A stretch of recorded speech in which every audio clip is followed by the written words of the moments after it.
당신의 돈, 당신의 성격대로 굴러갑니다. 마이 머니.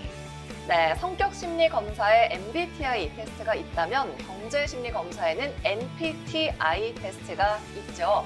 여러 가지 너무나 많은 자산군 가운데 나는 어디에 투자해야 할까? 그리고 그에 앞서서 나에게 맞는 투자 성향은 무엇일까? 오늘도 MBTI 테스트 통해서 정확한 진단 받아보시기 바랍니다. 자, 오늘은요, 이 MBTI가 무엇인지 조금 더 심화적으로 알아보기 위해서 계속해서 함께 했었던 이민규 본부장님뿐 아니라 이 MBTI 테스트를 처음 개발하신 박사님을 모시고 또 이야기를 나눠보려고 합니다. 먼저 경제 트렌드 재테크 트렌드 시간은 이민규 본부장과 함께 할게요.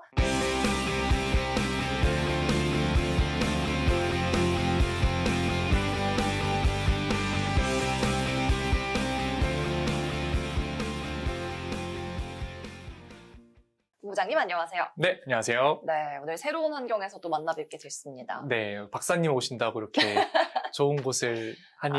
네, 그럼요. 그렇다고 좋습니다. 뭐 우리 본부장님을 홀대하는 건 아니고요. 제가 더 열심히 해서 올라가도록 하겠습니다. 항상 감사하게 생각하고 네. 있습니다.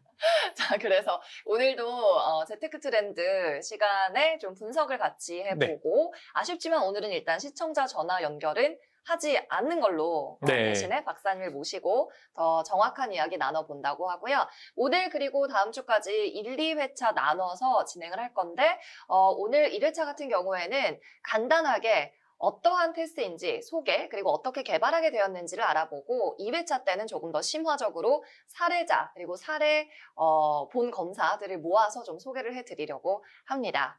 자, 일단 재테크 트렌드부터 좀 이야기를 나눠볼게요. 오늘 준비한 소식은요. 어린이 펀드 이야기인데 최근에 어린이 펀드를 되게 많이 가입을 한다고 해요. 네, 맞습니다.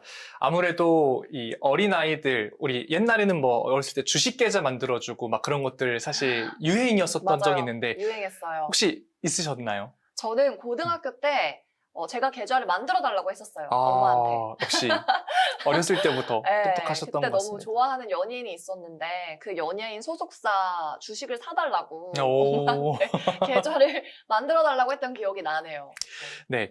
이 뭐 어린이 펀드라고 해서 뭐 요즘에 유행했다라기보다 사실 전부터 있었거든요. 10년 정도 훨씬 더 지났는데 아무래도 이제 코로나가 지나고 나서부터 이 성인 기준으로 투자에 대한 관심이 많아졌고 또 그들이 이제 아이를 낳다 보니까 투자에 대한 부분들은 미리미리 좀 준비를 해야 되겠구나라는 열풍으로 인해서 근데 또 주식만이 또 답이 아니다. 왜냐면 주식으로 힘들으셨던 분들도 너무 많았었기 때문에 그런 어린이 펀드가 좀 유행을 하는 것 같습니다. 맞습니다. 이제 수익률도 굉장히 좋은 편이라고 해요. 왜냐면 워낙에 어릴 때부터 만들어주다 보니까 당연히 중장기 이상으로 기간이 가게 되고 그래서 수익률이 높지 않을까 싶은데 이 어린이 펀드라는 게 이제 부모님들이 아이들 세뱃돈 받을 때 아니면 용돈 같은 걸 이제 모아서 미리미리 굴려주는 개념인데요. 어린이 펀드에는 그래서 어떠한 투자 상품들이 포함이 되어 있나요? 네, 한번 제가 간단하게 읽어드리도록 할 텐데요. 네. 어린이 펀드 중에는 한국투자밸류 자산운용의 한 상품이 있습니다. 근데 이 상품 같은 경우는 무려 수익률이 156.69%. 라고 하는 엄청난 네. 수익률을 사실 기록하고 있는데 기간이 어느 정도 될까요? 기간은 기본적으로 얼마 10년 만에 안쪽이기는 합니다, 아마. 예. 네. 이 중요한 것은 뭐냐면 이 안에 무엇이 사실 들어가 있는지가 되게 중요하겠죠. 그렇죠. 어린이 펀드면은 뭐 뽀로로 회사에 투자를 하나 뭐 이렇게 생각하실 수도 있는데 그럴 수 있죠. 네, 그런 것은 SAMG 엔터 이런 걸 수도 네, 있고. 맞아요. 네. 그러실 수도 있는데 보통은 자산의 한 60% 이상을 국내의 어떤 저평가된 우량주나 좀 성장 잠재력이 있는 회사들의 투자를 하고 있기 때문에 물론 처음에는 수익이 잘 안 날 수가 있겠죠. 하지만 이 최소 10년 이상 투자를 하고 바라보는 것이기 때문에 어린이 펀드라는 것 자체가 아이들이 뭐 5살 때, 6살 때 쓸 돈을 마련하는 게 아닌 적어도 뭐 중학교 갈 때 아니면 뭐 대학교 갈 때를 바라보고 해주다 보니 조금 중기 이상, 10년 이상을 바라보고 하는 투자다 보니 그런 펀드 라인업들이 들어가 있고 그게 처음에는 수익률이 좀 낮을 수 있지만 점차 갈수록 잠재력을 폭발하는 그런 구성이 되어 있다라고 보시면 될 것 같습니다. 그렇죠. 여러분 어린이 펀드라고 해서 장난감 회사 주식을 사모으는 게 아니고 우량주 위주로 구성이 되어 있다고 합니다. 그러면 또 다른 회사의 어린이 펀드도 있을까요?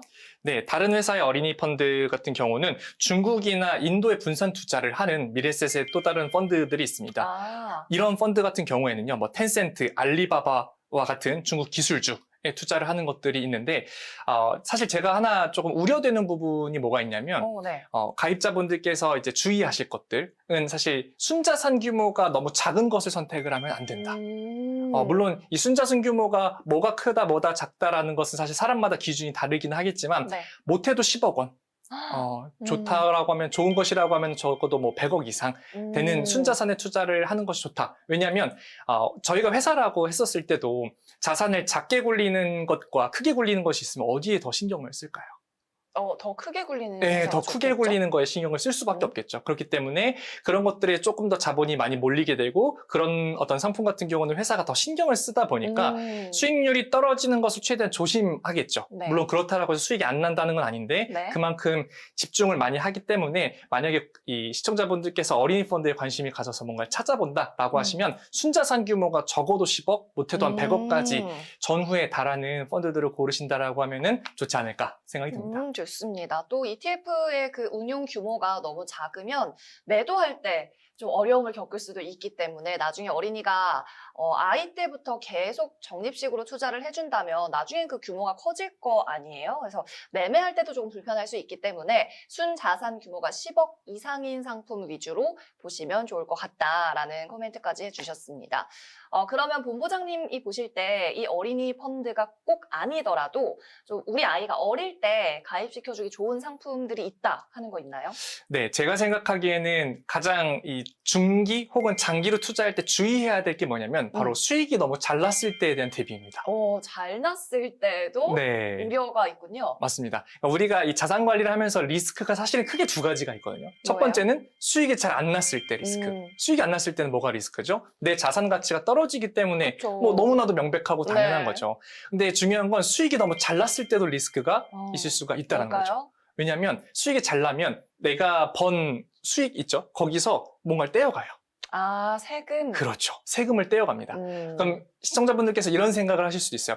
나는 잘 벌어본 적이 없어서 세금을 낸 적이 없어서 이건 나한테 리스크하지 않은데라고 네. 생각을 하실 수도 있는데 우리나라는 어쩔 수 없이 이 자산이 증가하면 증가할수록 수익이 잘 나면 잘 날수록 세금을 많이 떼어가는 구조로 되어 있습니다. 그래서 이 부분도 미리 준비를 해야 되는데 이런 어떤 절세나 비과세와 같은 부분들은 당장 내가 저 다음 달부터 이거 세금 혜택 보고 싶어요 라고 해서 볼 수 있는 상품은 아닙니다. 한마디 그런 개념이 아니기 때문에 네. 이 수익이 잘 날 거에 대한 부분도 우려를 하고 사실 우리가 투자라고 하는 것을 수익이 잘 나게끔 하려고 하는 것이기 때문에 그 본질을 따라간다라고 하면 나중에는 필연적으로 세금에 대한 리스크가 노출이 되어서 제가 생각하기에는 수익이 잘 나는 펀드라든지 투자 상품을 쫓는 것도 중요하지만 네. 이 세금 혜택이 있는 상품들을 좀 찾아서 그런 것들을 가입하시는 게 중요하지 않을까 생각이 듭니다. 그러면 어린이 펀드 상품 중에 좀 절세 혜택이나 과세 혜택이 있는 상품도 있을까요? 네, 그런 상품들도 충분히 존재를 하고요. 네. 증권사나 보험사의 상품들을 활용을 하신다라고 하면 두 회사 모두 중장기 투자에 적합한 상품들이 많이 있기 때문에 그런 것들 찾아보시거나 문의 주시면 저희가 도움 드리도록 하겠습니다. 그렇군요. 알겠습니다. 자, 오늘은 어린이 펀드에 관해서 알아봤는데 이렇게 투자의 나이가 점점 더 어려지고 적어지고 있는 것 같습니다. 어릴 때부터 투자 교육, 경제 교육이 중요하다는 생각이 다시 한번 드네요. 오늘은 이민규 본부장님과 이 재테크 트렌드 시간만 함께 했습니다. 이어서는 정우식 박사님 모시고 MBTI 테스트에 대해서 더 자세히 알아볼게요. 본부장님 오늘 고생 많으셨습니다. 네, 감사합니다.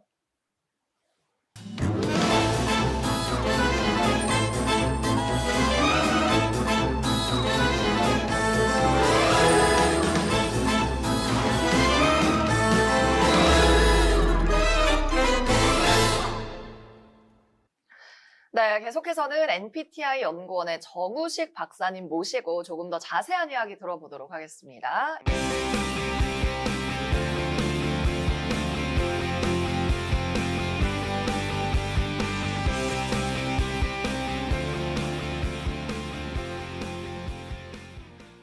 인사드릴게요. 안녕하세요, 박사님. 안녕하세요. 반갑습니다. 네, 처음 뵙겠습니다. 앞서 출연한 그 이민규 본부장님 통해서 NPTI가 무엇인지 그리고 이 연구원이 뭐 하는 곳인지 저희가 대강은 들었는데요. 네. 그래도 이제 창립을 하신 분이 직접 나오셨으니까 소개가 좀 다를 수도 있을 거라 생각합니다. 어떤 일을 하는 곳이고 이 NPTI 연구원이 그리고 어떤 사람들을 위해서 설립이 됐는지 좀 소개해 주시죠. MBTI 연구원은 우리 개인들이 어떻게 하면 경제적으로 풍요롭고 때로는 경제적으로 실패하지 않고 잘 살 수 있을까 이것을 연구하는 기관이에요. 그런데 우리는 잘 살고 못 살고 할 때 어떤 방법이라든지 어떤 직업이라든지 이쪽에 포커스를 두지만 저는 또 다른 측면이 있다고 생각했고 그게 보이지 않는 심리가 아닐까. 그래서 그것을 한 5년간 연구를 했어요. 아, 그러셨군요. 그래서 그 부분을 검사를 만들고 또 사람들한테 적용하고 그것을 삶에 적용을 시켜서 실제 사례도 많이 만들고 그래서 경제에 관한 심리 진단 또 경제 상황을 적절하게 판단하는 건전성 평가 이런 것을 전문적으로 연구하는 기관입니다. 굉장히 경제 또는 부자 되는 방법을 인문학적인 관점에서 접근하신 맞습니다. 것 같아요. 맞아요. 심리를 연구하신 거니까. 그러면 박사님께서는 교수님이시기도 한데 원래 이과이신가요? 문과이신가요? 원래 문과입니다. 아, 정말요? 저는 경제를 숫자로 보지 않고 그냥 스토리로 봅니다. 그래서 저는 경제 인문학을 한다고 생각을 해요. 그렇군요. 사업 또한 인문학이다. 네. 그렇게 대학원에서 강의하고 있습니다. 그리고 아까 우리 카메라 돌기 전에 저한테 물어보셨잖아요. 부자 되고 싶으세요, 앵커님? 이라고 물어보셨어요. 부자 되는 방법은 정해져 있다라고 하셨는데 그것도 심리와 좀 연관이 있는 부분인가요? 당연하죠. 우리가 부자가 된다는 것은 일단은 소득원이 만들어져야 되잖아요. 네. 그럼 소득원이 만들어진다는 것은 결국은 일을 하든가 장사를 하든가 사업을 하든가. 그렇죠. 그럼 그렇지 결국은 소득의 양을 만들 거예요. 그 팩터가. 소득의 양. 그런데 그것만 있다 그러면 벌써 직업으로부터 뭐 부자와 관련이 결정났겠죠. 그런데 좋은 직업을 가지더라도 결국은 시간이 지나면 망하는 사람도 있잖아요. 맞아요. 소득은 적지만 시간이 가면서 부자가 되는 사람도 있잖아요. 그럼 그 변수가 뭘까? 그게 바로 보이지 않는 심리예요. 특별히 돈에 대한 심리, 경제 심리입니다. 그래서 결국은 두 개의 요소를 다 건강하게 할 때 정말로 부자가 만들어지는 거죠. 그렇군요. 그렇게 했을 때 우리 앵커님도 제가 경제 심리만 조금 손을 봐드리면 부자가 될 수 있어요. 안 그래도 제가 그 테스트 해봤거든요, 교수님. 네. 제가 뭐가 나왔냐면 그 MSIG에서 MSI가 나왔어요. G가 없으시네. 네, G가 없더라고요. 좀 나누세요. 나누기 시작하면 부자가 될 수 있는 건가요? 예, 그렇죠. 왜냐하면 우리 이게 뭐 도덕적이라든지 종교적이라든지 보면 나누면 복을 받는다 그러잖아요. 네. 그게 사실은 맞는 이야기인데 그게 순서가 존재합니다. 순서가. 첫 번째 돈을 벌고 네. M. 그다음에 돈을 잘 관리해서 남기고 그다음 남긴 돈을 적절히 투자해서 불리고 그런 다음에 나누어야 됩니다. 그렇죠. 그런데 그 순서를 뒤집어 놓으면 벌자마자 나누어버리면 정말 좋은 사람이겠죠. 그런데 그쵸. 내 통장에 돈은 없겠죠. 그렇죠. 그것처럼 본인이 우리 앵커님은 돈을 벌고 잘 관리하고 투자해서 통장에 돈은 불어나는데 한계가 있어요. 왜냐하면 남한테 나누기 시작하면 그게 나누면 사회적인 자산을 형성해요. 그게 사회적 자산이란 말이에요. 네. 그 사람을 사는 거죠. 신뢰를 얻게 되죠. 그러다 보니까 남이 나를 도와주게 되고 좋은 기회가 오잖아요. 앞으로 조금씩이라도 나누시면 본인의 미래 자산을 확보하시는 거예요. 알겠습니다. 지위를 꼭 키우세요. 이제는 좀 아끼지 않고 너그럽게 좀 기부도 많이 하고 그래야 될 것 같은데. 그런데 여기서 조금 더 생각해 보셔야 될 게 내가 남들을 도와준다고 생각했는데 사실은 도와준 게 아니고 퍼주게 하는 경우가 많아요. 아, 그러니까 이게 참 애매하잖아요. 그거 그죠? 어떻게 구분해요? 저도 그게 궁금하더라고요. 그거는 딱 한마디로 정의하면 이거죠. 주고 좋은 소리 못 듣는 게 퍼주기예요. 아, 나는 도와줬는데 상대방은 그렇게 생각하지 않는 거예요. 네. 그것은 앞으로 우리가 생각할 때 항상 돈을 남한테 준다고 해서 나누는 게 아니다.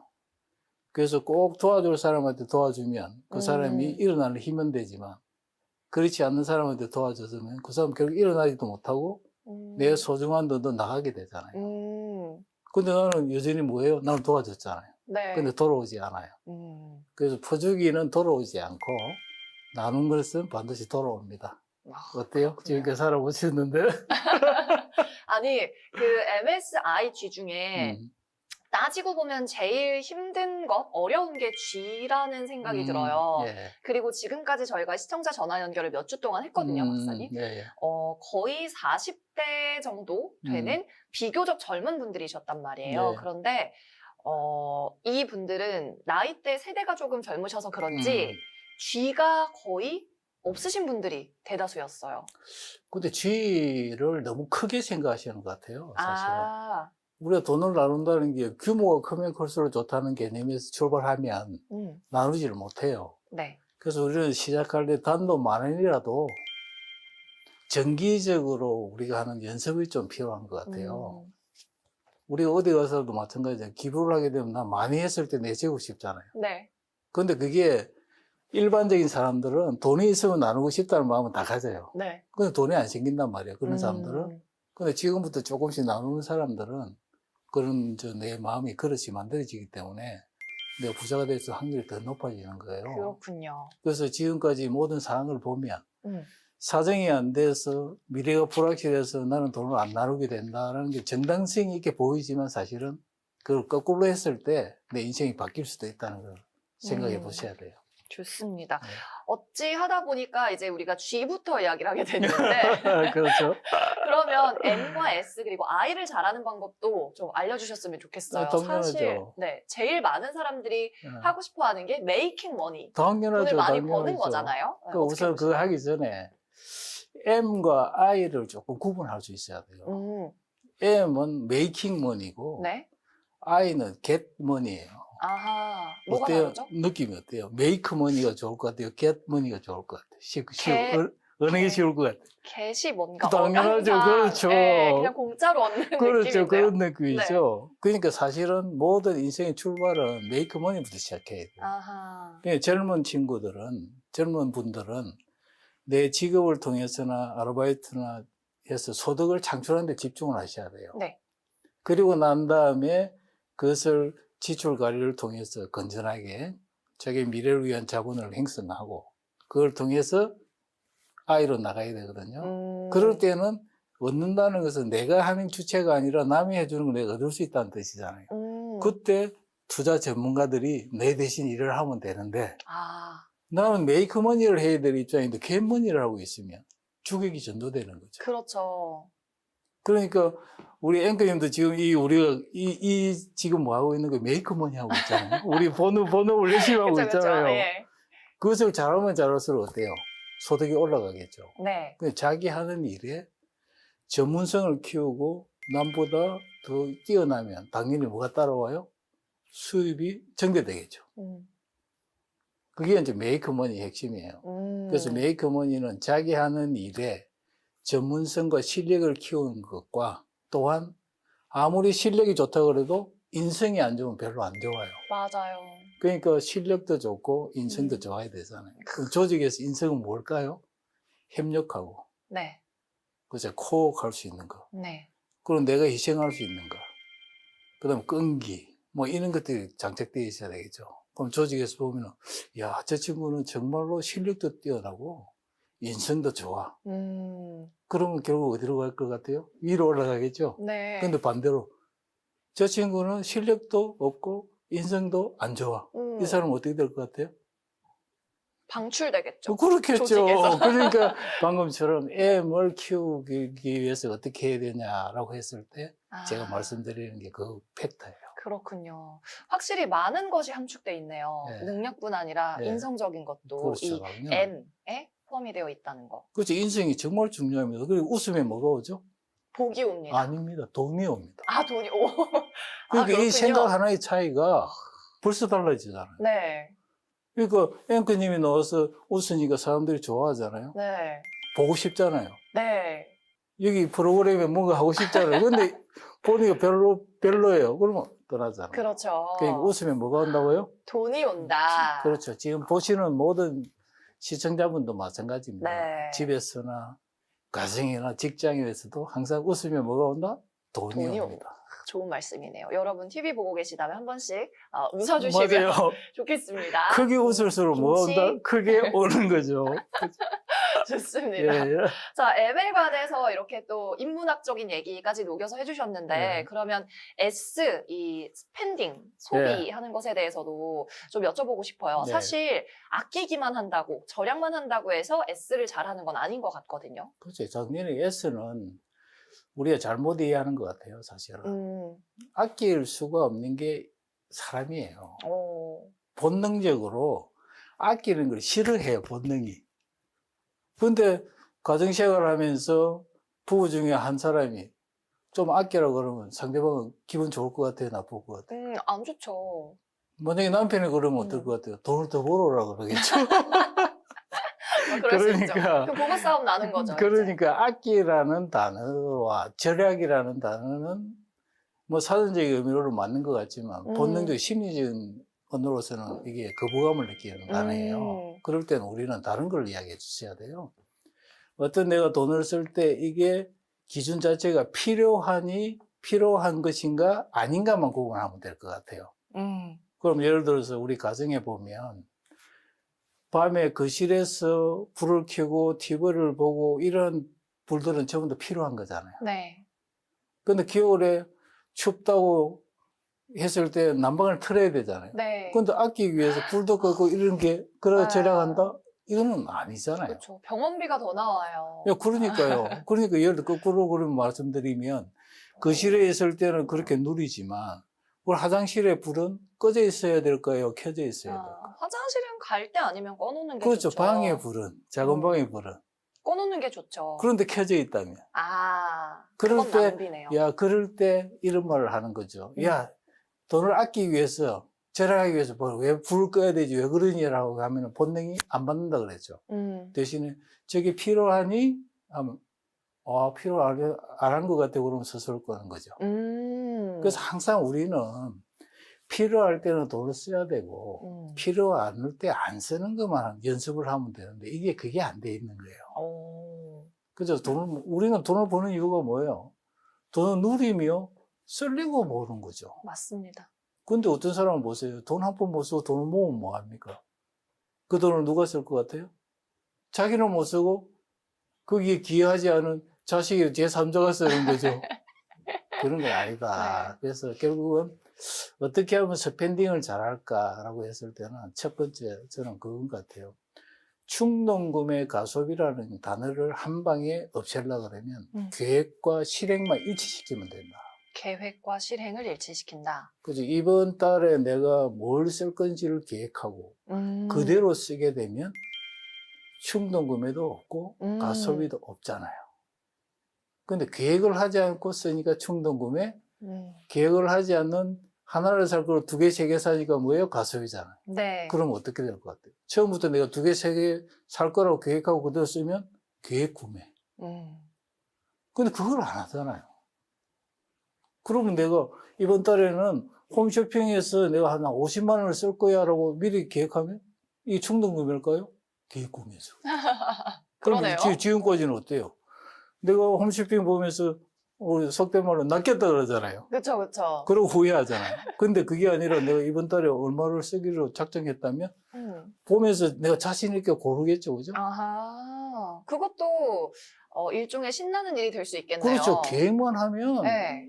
상관없다는 거죠. 내가 이번 달에 홈쇼핑에서 한 30만 원 정도는 지출하기로 그렇죠. 계획했으니까 뭘 살까? 그렇죠. 내가 적극적으로 할 수 있잖아요. 그런데 그게 아니죠. 그러니까 핵심은 뭐냐 그러면 계획한 대로 실행하는 연습이 필요하다는 거예요. 돈을 아끼는 게 중요한 게 아니라 그렇군요. 지금은 이번 달부터는 네. 내가 얼마를 쓸 거라고 계획하시고 예.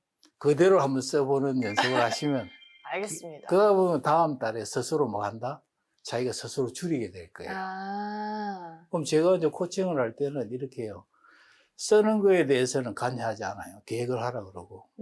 근데 그거 보니까 뭐 가족끼리, 부부끼리 영화를 같이 보겠다고 하잖아요. 그럼 그대로 쓰게 만들어주는 거죠. 말일날 보니까 거의 안 쓴 거잖아요. 네. 그럼 제가 뭐라고 그러겠어요? 안 썼으니까 지금 예금 부자로 그걸 넣으라고 할 것 같아요? 아닙니다. 그럼요. 오늘 가서 보고 보세요. 오세요. 왜? 계획하고 실행이 목적이지 돈을 아끼는 게 아끼는 게 목적이 목적이 아닌데요. 아니군요. 그럼 저한테 혼이 나니까 다음에 어떻게 할 것 같아요? 할 거면 하겠죠? 예. 본인 스스로 안 하잖아요. 아, 그러네요. 필수적인 소비만 적게 그러니까 되겠네요. 본인한테 그렇게 적용하는 과정이 테라피죠. 코칭이지. 강제적으로 이렇게 해라 저렇게 해라. 때로는 어떤 사람 같으면 지나친 소비 충동 구매를 한다고 카드를 안 주잖아요. 뺐잖아요. 그건 사람을 죽이는 거예요. 그래서 현재까지는 경제 심리라는 것을 모르는 어떤 솔루션들은 그럴 수밖에 없단 말이에요. 네. 그렇지만 경제 심리를 알고 나면 이게 변화를 주는 방법이 완전히 다르죠. 알겠습니다. 자, 박사님을 찾아가면 이렇게 소비 테라피 솔루션까지 재밌게 할 수 있어요. 예, 주신다고 합니다. 그러면 인베스팅 같은 경우에도 투자를 좀 잘하는 방법이 있을까요? 당연하죠. 투자는 결국 세 가지일 것 같아요. 세 가지. 시간이 많이 주어져야 되고, 아하. 그 다음에 수익률이 높아야 되고, 네. 그 다음에 굴리는 돈이, 매월 적립되는 돈이 양이 커져야 될 것 같아요. 그럼 어떻게 같아요? 시간 갈수록... 장기적으로 네. 높은 수익률로 네. 한 달에 10만 원보다 100만 원 하는 게 미리 결정 났잖아요. 네. 그럼 거기에 따라서 지금 오늘 하루 당장 시작하는 게 중요할 것 같아요. 그럼 장기적으로 했을 때는 어때요? 단기적으로 보면 플락추에이션이라고 해서 진복이 많겠지만 장기적으로 가면 평균 수익률이 되잖아요. 이게 투자의 원칙이에요. 근데 네. 사실은 어떻습니까? 우리가 이 어떤 수익률을, 기대 수익률의 안정성을 추구해야 된다고 갑자기 별 높은 수익률을 추구하다 보니까 위험이 따르잖아요. 맞아요. 그러면 어떤 사람이 그러죠. 그럼 코인을 하지 말라는 거예요. 그럼 위험을 하지 말라는 거예요. 네. 그게 아니죠.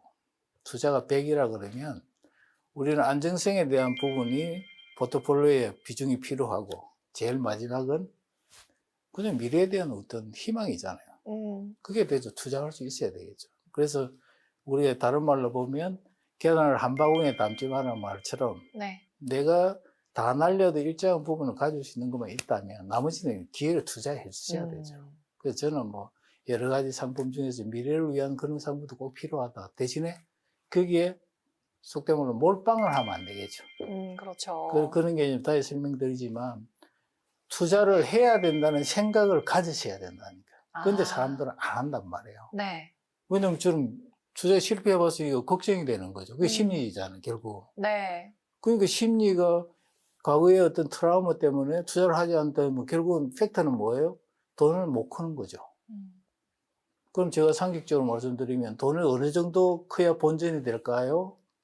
그럼 1년에 물가 상승률 이상만큼 벌어줘야 합해가지고 동일할 거 아니에요. 그렇죠. 근데 그것까지 안 한다 그러면 그냥 손해본다는 생각이 있어야 어때요? 이게 건강한 경제 심리죠. 그러면 이제 투자에서 핵심 포인트는 최소한 물가 수익률 이상으로 상승률 이상으로 벌어야 되겠다라는 생각을 가지는 게 첫 번째.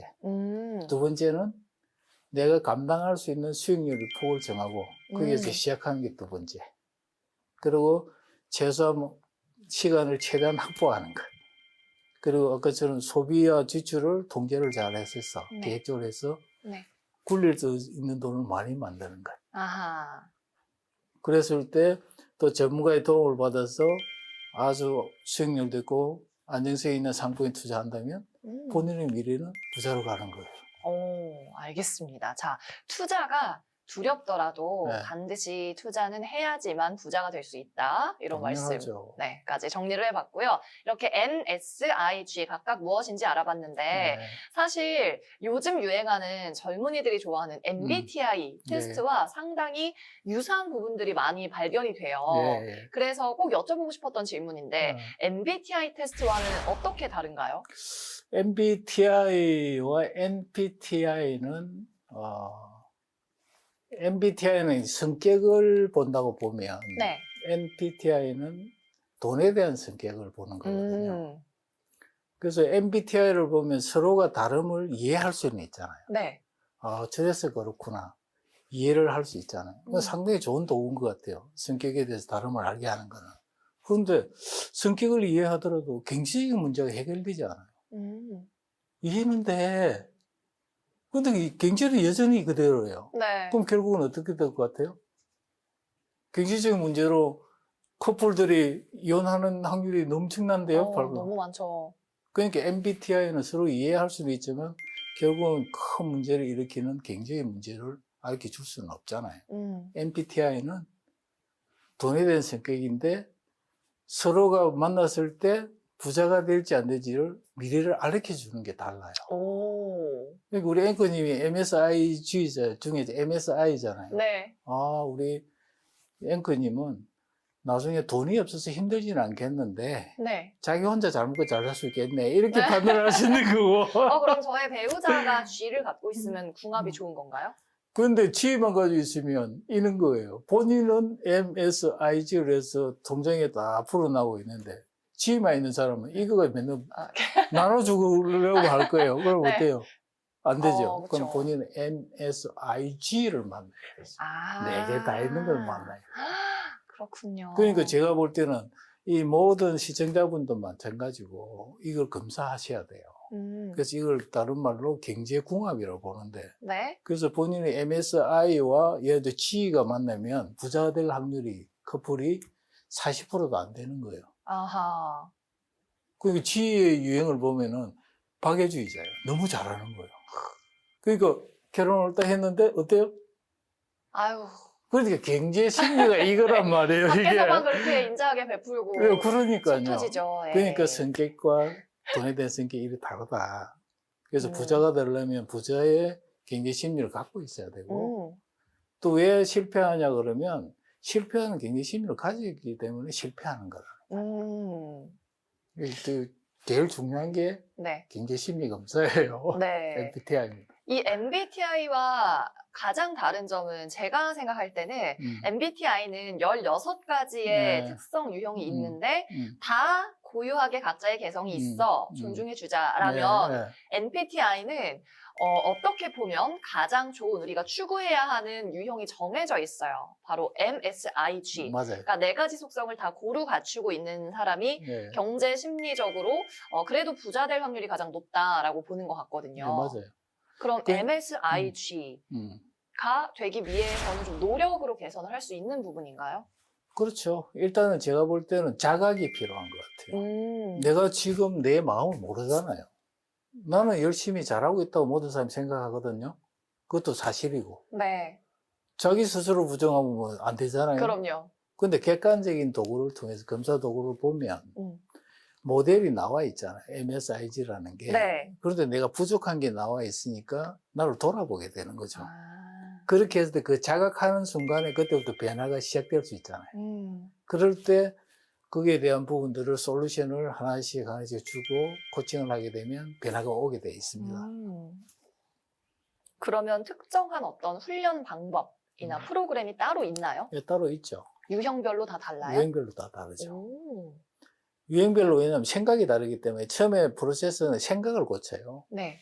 아까처럼 나는 계획하지 않고 그냥 소비한다. 이거는 생각이 없는 거예요. 어떤 생각이 없을 것 같아요? 계획한다는 생각이 없는 거예요. 네. 그럼 이분한테는 계획한다는 생각을 이제 심어주기 시작하는 거예요. 그럼 저처럼 쥐가 모자란 사람도 뭔가 그렇죠. 한 달에 얼마씩 뭐 기부하라 네. 또는 나눔을 위해 써라라고 네. 계획 먼저 시키시는 거예요? 계획이 아니라 마음을 바꿔야죠. 이 경우에는 심리 자체를 지혜를 하면 부자 된다 그랬잖아요. 네. 그러니까 지금은 부자 될 수 있는데 지혜를 하면 더 큰 부자가 되는데 안 할 이유가 있겠어요? 그렇죠. 그러네요. 그죠? 그런데 또 한꺼번에 많이 하라 그러면 부담스럽죠? 네. 그래서 제가 뭐라고 그랬어요? 작게라도 고정적으로 들어오는데 시작하면은 아, 그게 선수단이 되는 거예요. 어때요? 코칭 방법이 어때요? 네. 너무 좋은데요. 그러니까 이런 식으로 각 네. 유행별로 부족한 부분에 대해서 음, 우선은 그분이 마음이 바뀔 수 있도록 도우고 그 다음에 행동을 할 수 있도록 계속 함께 해주는 게 제가 하는 방법이에요. 좋습니다. 음. 그리고 음. 이런 질문도 있네요. 돈 문제로 인해서 오는 스트레스도 상담을 해주신다고. 당연하죠. 네. 많은 사람들이 네. 돈 스트레스는 뭘까요? 예를 들어서 우리가 남한테 돈을 빌렸잖아요. 네. 그러면 그 빌려준 사람이 나한테 와서 돈 달라고 할까요? 안 할까요? 안 그래요. 주면. 당연히 하죠. 근데 그걸 안 했으면 좋겠다는 생각을 네. 하는 거죠. 그런 스트레스도. 그것도 생각을 자기가 해주세요. 부담이잖아요. 그렇죠. 당연하죠. 그러니까 우리는 심리라는 게 네. 정당하게 내가 직면하고 해결할 수 있는 부분도 우리는 본성이 음, 항상 직면 안 하려고 하는 거예요. 그러니까 그게 무슨 부담으로 오잖아요. 네. 그러니까 그걸 직면하면 어때요? 이 친구가 이야기하기 전에 미리 이야기하는 거죠. 네, 이런 상황이니까 좀 기다려줘 하면 할 수 있는 것을 거꾸로 피하려고 그러고 자꾸 다른 생각을 하다 보면 계속 부담이 오잖아요. 그게 하나의 사례고, 예를 들어서 투자를 통해서 실패했다고 또 스트레스 받잖아요. 네. 그러면 제가 하는 방법은 뭔가 하면 지금까지 계속적으로 실패를 해왔으면 앞으로 또 다른 고통에 들어갈 거 아니에요. 그걸 끊는 방법이 뭘까요? 투자를 안 하는 것밖에 없지 않나요? 투자를 그렇다고 안 할 수 있겠어요? 네, 안 할 수는 없잖아요. 그렇죠. 그럴 때에는 지형과 방식으로 바꿔서 거꾸로 해보는 게 방식이에요. 어떻게 해요? 아주 위험한 걸 투자했다면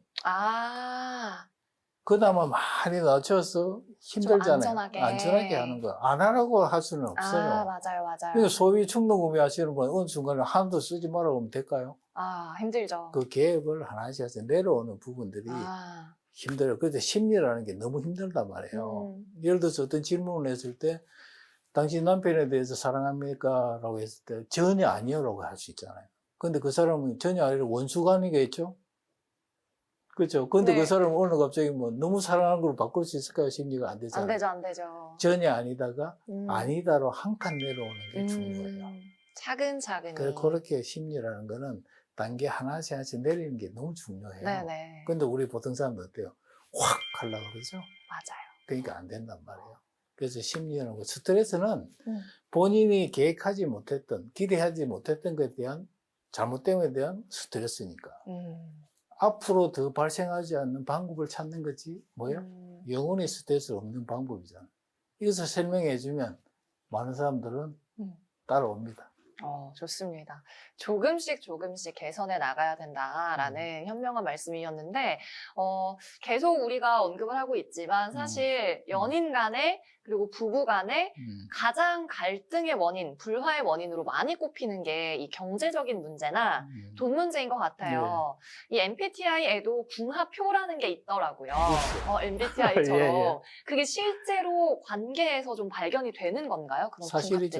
궁합들이? 저희가 MBTI 검사가, 종합검사가 벌써 검사하신 분이 네. 12,000명이 넘어요. 그리고 MSIG 검사하신 분도 거의 네. 5,000명이 넘고, 그래서 저희들은 검사 도구가 많은데, 사실 한 5만 명 정도가 임상이 다 끝나 있는 거예요. 그걸 토대로 만들어진 과학적인 거니까. 네. 그랬을 때 MSIG와 어떤 유행이 붙으면 확률이 얼마가 부자가 된다. 이게 다 나와 있어요. 그래서 경제궁합이라는 것은 아까도 얘기했지만 저는 MBTI 연구를 하면서 왜 사람들이 똑같은 돈을 벌면서 어떤 사람은 성공하고 어떤 사람은 왜 실패를 하고 문제가 올까라는 고민에 찾아낸 게 아까처럼 심리라 그랬잖아요. 그래서 이 심리를 어떻게 하면 서로가 올라갈 수 있을까 상승해서 그럴 때 말로 해서는 되지 않더라고요. 그래서 이걸 어떻게 하면 데이터를 만들고 눈에 보여줄까라는 게 너무 관심이 많았고 그래서 그 궁합표를 보면서 스스로가 한 칸씩 올리면 어디서 만나지? 그럼 확률이 얼마로 올라가지? 이걸 보죠. 너무 재밌어요.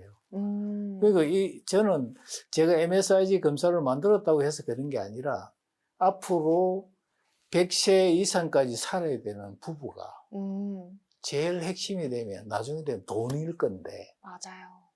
처음에는 그냥 성격 사랑이 좋지만 나중에는 현실로 돌아갈 거예요. 네네. 그래서 돌싱이 되고 뭐 난리가 나잖아요. 그죠? 네. 근데 이게 있으면 참 좋을 것 같아. 그리고 이제 지금 예를 들어 결혼하기 전에 다른 궁합도 좋지만 이 궁합을 꼭 보시라. 그럼 서로가 돼서 부자 확률이 떨어지면 어떡합니까? 그럼 우리가 헤어져야 됩니까? 그게 아니에요. 왜냐하면 지금 이 검사를 하지 않고 하더라도 결과는 똑같을 거예요. 네. 그렇지만 봤잖아요. 네. 근데 제가 솔루션을 드리잖아요. 네. 그럼 부자가 될 수 있는 방법을 제시를 하고 하는데 이걸 안 할 이유가 뭐 있겠어요? 그러니까 우리 병원에 가더라도 종합검진을 스스로 찾아가는 사람이 있는 반면에 겁이 나서 안 가잖아요. 그렇지만 어때요? 가든 안 가든 내한테 있는 거 똑같은 거예요. 맞아요. 그걸 보시고 부자가 될 수 있으면 더 좋은 거고요. 네. 아닌 거는 이 기회가 온 거죠. 바꾸면 되는 거죠. 네. 꼭 갈등이 있으신 부부가 아니더라도 당연하죠. 결혼 전에도 이렇게 찾아가서 온라인으로도 또 검사가 가능하잖아요. 다 온라인도 테스트해보고 좀 솔루션이 필요할 것 같다, 우리 조율을 해야 될 것 같다 하면 또 박사님을 찾아가 보시는 것도 많은 도움이 될 것 같습니다. 그러면 많은 케이스를 보셨을 거잖아요. 네. 이 부부 또는 이 커플 아니면 이 모녀 진짜 성향이 안 맞는다 하는 어떤 최악의 그 대상자가 있었을까요? 궁금한데요. 네. 교수님의 썰이 궁금한데요. 사실은 안 맞는 사람이 많죠. 대부분 안 맞을 것 같긴 해요. 대부분 안 맞아요. 네. 그러니까 이 강도의 차이더라고요. 아까처럼 자린고비가 작은 자린고비가 큰 자린고비한테 구박을 받아요. 이해되시나요? 그렇겠네요. 네네네. 똑같은 100만 원을 가졌다면 아내는 90만 원을 저금하는데 남편은 70만 원을 저금한다고 해서 90만 원을 저금하는 사람한테 구박을 받아요. 충분히 많이 저금하지만 그렇죠. 평균적으로 볼 때는 30도 저금도 안 하는데. 네. 그렇잖아요. 이것처럼 우리가 갈등이 나는 부분들이 그런 강도의 차이들이 많더라. 그렇게 했을 때 그 강도를 보면서 서로가 포용하고 서로 기다려줄 수 있는 부분들이 MBTI 검사는 제일 중요하고, 그 다음 저는 MBTI 검사에서 경제심리를 다시 정의를 해드리면 네. 이게 뭐냐 그러면 돈에 대해서 생각, 태도, 신념으로 만들어지는 거예요. 그리고 이게 어릴 때부터 돈에 대해서 보고 듣고 배우는 것이 나도 모르게 무의식에 딱 자리를 잡아요. 그래서 내가 돈에 대한 의사결정을 하거나 돈을 벌거나 쓰거나 불리거나 나눌 때 나도 모르게 작동을 하게 되는 거예요. 그러다 보니까 왜 충동구매 하게 됐지라는 결과예요. 안에 충동구매를 시키잖아요. 그래서 우리가 세상에 보면 어때요? 지름신이 있다고 그러잖아요. 사실은 있는 거예요. 지름신이 실제로 있다. 그래서 MBTI 종합검사 전체를 보게 되면 재무심리 유행검사라는 게 있는데 거기는 마음의 속성 중에서 8가지 유행이 존재해요. 그 중에서는 모험가형, 자린고비형, 사냥꾼형, 숭배형이 있어요. 예. 이것은 돈을 나한테 많이 만드는 데 작동하는 거예요. 네네. 모험가는 돈을 많이 벌려고 하는 거고요. 자린고비는 돈을 안 쓰고 지키려는 거예요. 네. 그 투자는 키우려는 거예요. 네. 숭배형은 돈에 대해 악착한 거예요. 어때요? 돈이 많이 벌겠죠? 네, 그렇죠. 근데 반대 방향에는 뭐가 있냐면 유아형, 배짱이형, 네. 일확천금형, 패자형이 존재해요. 아하. 이것은 나한테 경제적인 문제를 일으키고 어려움을 갖다 주는 심리가 존재하는 거예요. 그래서 한쪽은 부자 유형이고 하나는 가난의 유형이라 그래요. 근데 우리가 아까도 제가 설명을 드렸지만 돈이 생겼을 때 갈등한다 그러잖아요. 이걸 사야 될까 말아야 될까 갈등하는 거죠. 그거는 심리 안에서 갈등이에요. 어떤 심리와? 자린고비 심리와 유아형이. 둘 중에서 누가 이기냐에 따라서 지르기도 하고 안 사기도 하는 거예요. 그런 거 고민해보신 적 많잖아요. 그게 안에 내 내면에 있는 심리끼리 충돌하는 거예요. 네네. 그럴 때 본인은 아마 자린고비 쪽을 힘을 더 실어줬을 거예요. 그러니까 돈이 남아있는 거예요. 네, 그렇잖아요. 근데 친구들은 어때요? 네. 유아형이 더 실어주니까 어때요? 그쵸. 맨날 계속 갖고 쓰죠. 다가니까 돈이 없는 거예요. 그러니까 우리 앵커님을 만나는 남자분은 행복할 것 같아요. 잘 지키려고 그러니까. 쥐만 있으면 되니까 제 남편이 그렇지. 많이 쓰기만 하면 되니까 많이 보시고 소개하세요. 네, 베풀고 네네. 그런데 이 경제 심리가 더 중요한 게 아까도 말씀드렸죠. 나도 모르게 뭐예요. 보고 듣고 배우고 자리 잡는다 그랬잖아. 자식한테 엄청 중요한 거예요. 그래서 내가 MBTI 검사를 받아야 될 이유, 자식이 건강하고 부자로 살려 그러면 내 심리가 그대로 내려가고 있으니까 대물림되니까 반드시 봐야 돼요. 그래서 오늘부터 이 시청자분들도 제 말씀을 듣고 돈에 대해서 자식들한테 그냥 막 던지시면 안 돼요. 예를 들어 이런 말. 돈은 써야 많이 들어오는 거야? 이거 누가 만드는 거죠? 이 단어를? 그러다 보니까 자식은 어때요? 그게 머리에 딱 박혀요. 그래서 돈을 막 쓰는 거예요. 돈이 명령을 내려요. 그러다 보면 나중에 이제 돈을 많이 썼는데 안 들어오면 아빠한테 물어볼 수 있잖아. 아빠 내가 그렇게 했는데 돈이 왜 안 들어오지? 그래서 방금처럼 우리는 반드시 MSIG에 대한 부분이 균형을 잡게 하고 이게 순서가 작동한다는 걸 가르쳐 주는 게 제일 중요하고 네. 그래서 돈에 대한 부분들을 어릴 때부터 경제 교육이 아니라 네. 돈 교육이 필요합니다. 돈 교육. 돈이 뭔지를 알아야 되는데 네. 돈이 왜 필요한지 알아야 되고 돈을 어떻게 하면 만드는지 방법을 가르쳐주고 네. 어떻게 이걸 해야 되는데 전부 다 뭐만 하면 돈이 벌리는 거를 벌 수 있는 거 가르쳐주잖아요. 투자하면 성공하는 방법을 가르쳐주잖아요. 맞아요. 근데 실제 현장에 들어가면 네. 오히려 반대가 나는 거예요. 돈을 어렵게 버는 거잖아요. 네. 근데 나오는 거 모든 정보들이 쉽게 벌 수 있다고 그러잖아요. 맞습니다. 그리고 투자한다 그러면 뭐 너무 쉽게 번다고 네. 나같이 다 문제가 있는데 그래서 그 반대로 교육을 시키는 게 미래를 위해서 참 중요하다. 그러면 이 MBTI 검사도 어릴 때 하는 게 좋을까요? 당연히 청년일 때나? 예, 네. 어릴 때 할 수 있는 검사도 있습니다. 아, 그래요? 청소년 검사도 있어요. 청소년 검사도 초등학교 있군요. 5학년부터 저기 고3까지 하는 게 따로 있어요. 그걸 보면 깜짝 네. 놀랍니다. 왜요? 부모하고 그대로 맞아니까요. 아, 부모님이 가르친 대로 거의 비슷하게 나와요? 근데 이제 크로스로도 오는 경우가 있죠. 네. 엄마를 반대로. 닮은 경우, 아, 아빠를 닮은 아빠 경우. 닮은 그 경우도 여전히 있고. 이제 이야기하는 거죠. 너는 왜 그래? 뭐 아빠를 닮았어. 맨날 그러네. 이 말이 그대로 드러나는 거예요. 네. 그러니까 같은 자녀라도 누구를 닮냐에 따라서 하나는 부자가 될 수 있고 하나는 부자가 될 수 있잖아요. 그러네요. 그래서 이게 너무나 중요한데 지금까지 이게 알려지지 않았어.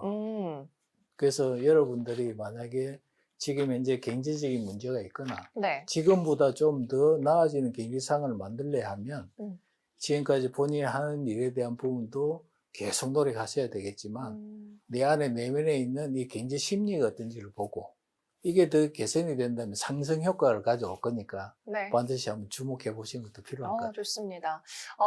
마지막 질문입니다, 네. 박사님. 박사님은 부자이신가요? 부자입니다. 이렇게 자신있게 말씀해 네. 주시는 분 참 오랜만입니다.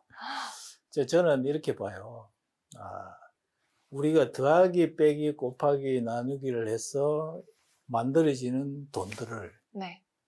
실물 자산에 투자하는 사람이 있고 어떤 또 사업에 투자하는 사람이 있어요. 네. 자, 그러면 일반적인 사람들이 볼 때는 우리가 대기업에서 30년 동안 일을 하면서 잘 모아가지고 아파트도 사고 예를 들어서 뭐 현금 자산도 뭐 한 10억 정도 가지고 있고 이런 삶을 살 수 있잖아요. 네. 근데 어떤 남편은 대기업에서 그만두고 나와서 사업을 하는 거예요. 그렇죠, 그렇죠. 그런 분들도 있죠. 계속 뭔가 돈을 벌고 사업에 계속 투자를 하고 있는 거예요. 그러면 평가를 누가 잘 산다고 이야기할 수 있을까요? 평가가 힘들지 않을까요? 그런데 일반적인 사람들은 네. 현찰을 보죠. 그쵸. 당장에 이제 돈이 되는지를 일반적으로 생각하죠. 그러니까 사업하는 사람은 사업을 통해서 캐피탈 게인을 얻는 거고요. 그래서 큰 돈을 벌 수 있는 게 사업가잖아요. 그래서 아까도 이야기했지만 저는 돈에 대해서 제가 먹고 살 수 있는 만큼 충분히 있고 네. 대신에 저는 사업가잖아요. 또 네. 대학 교수인 동시에 사업체를 4개나 가지고 있으니까 오, 그래서 저는 부자예요. 부럽습니다. 할 수 있어요. MSIG 형이시군요. 예. 네, 지금까지 부자 교수님, 저 50박사님과 함께 했고요. 아니, 이제 마음도 부자시니까 예, 그런 의미에서 맞습니다. 부자다라는 예, 말씀이었고, 마지막으로, 못하신 말씀 있으면 짧게나마 한마디 해주시죠. 경제 심리를 알아야 되냐, 마냐의 선택이 아니에요, 사실. 지금까지 몰랐기 때문에 그냥 지나왔다면, 지금부터는 본인의 경제 심리는 아는 게 필수예요. 왜냐하면 지금까지 본인이 원하는 대로 살지 못했다는 것은 결국은 본인의 경제 심리를 잃은 것이니까. 그렇죠. 그래서 경제 심리는 내가 부자로 갈 수 있냐, 실패할 거냐의 하나 트리거예요. 내 안에 있는 숨은 결정자이기 때문에 오늘부터 경제 심리라는 게 있구나. 그 나한테도 있구나. 나의 경제 심리를 한번 보는 게 필요하겠다는 생각을 가지시는 게 여러분이 부자로 가는 첫걸음이라고 생각해요.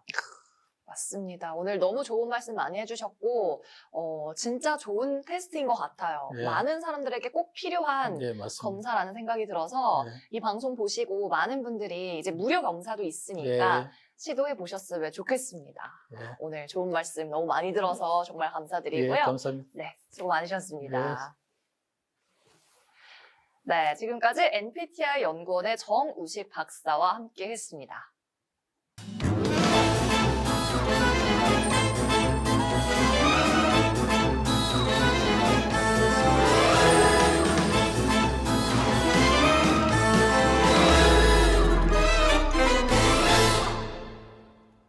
네, 오늘은 이렇게 NPTI 테스트에 관한 소개 그리고 심화적인 이야기 들어봤습니다.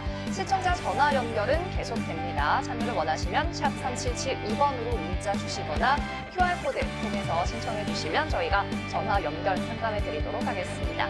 오늘 마이머니는 여기서 마칠게요. 저희는 다음 시간에 더 자세한 사례 소개로 돌아오도록 하겠습니다. 고맙습니다.